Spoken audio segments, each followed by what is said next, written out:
మేము వాటిని అధిగమించి మొదటి టన్నెల్ ద్వారా 10,000 క్యూసెక్కులు, రెండో టన్నెల్ కూడా పూర్తి చేసి మరో 10,000 క్యూసెక్కులు నీళ్లు పంపగలిగాం.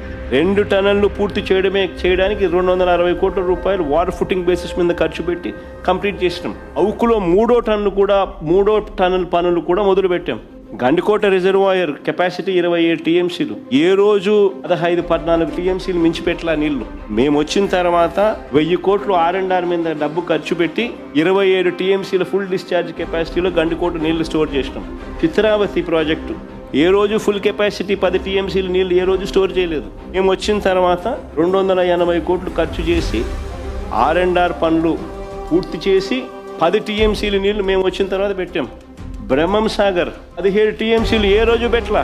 మేము వచ్చిన తర్వాత డయాఫ్రమ్ వాళ్ళు కొత్తదేసి లీకేజ్ సమస్యను పూర్తి చేసి 90 కోట్ల రూపాయలు ఖర్చు చేసి 17 టీఎంసీలు బ్రహ్మం సాగర్లో నీళ్లు నింపాం. మేము వచ్చిన తర్వాతనే వెలుగొండలో 2 టన్నెల్లు పూర్తి చేసి 2 దశాబ్దాల కలను మేము వచ్చిన తర్వాత నెరవేర్చి జాతికి అంకితం చేసాం ప్రాజెక్టు. మిగిలింది R&R పనులు, లైనింగ్ పనులు, కానీ ఇంకేం మిగల. ఆశ్చర్యం కలిగించే విషయం, ఇంకా కొన్ని దశాబ్దాలుగా తెలుగు గంగలో అంతర్భాగమైన సోమశిల, కండలేరు రిజర్వాయర్లను పూర్తి కెపాసిటీలో ఏ రోజు నీళ్లు స్టోర్ చేయలేదు. మేము వచ్చిన తర్వాత R&R పూర్తి చేసి సోమశిలలో 78 టీఎంసీలు, కండలేరులో 68 టీఎంసీలు మేము వచ్చిన తర్వాతనే నింపాం. 120 కోట్ల రూపాయలు ఖర్చు చేసి ఈ డ్యాముల్లో ఫుల్ కెపాసిటీని అచీవ్ చేసినాం. మేము వచ్చిన తర్వాతనే జరిగింది ఇది.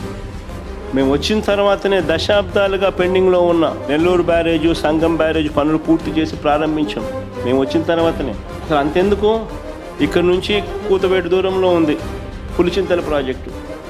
మేము వచ్చేదాకా ఆ ప్రాజెక్టులో ఫుల్ కెపాసిటీ ఏ రోజు స్టోర్ చేయలేదు. మేము వచ్చిన తర్వాత 200 కోట్ల రూపాయలు మేము ఖర్చు చేసి R&Rకి మేము ఖర్చు చేసి 45 టీఎంసీలు ఫుల్ కెపాసిటీ స్టోర్ చేసింది మా ప్రభుత్వంలోనే. ఇవన్నీ మా హయాంలో జరిగాయి. నిజంగా ఒక చిత్తశుద్ధి అనేది ఉండాలి.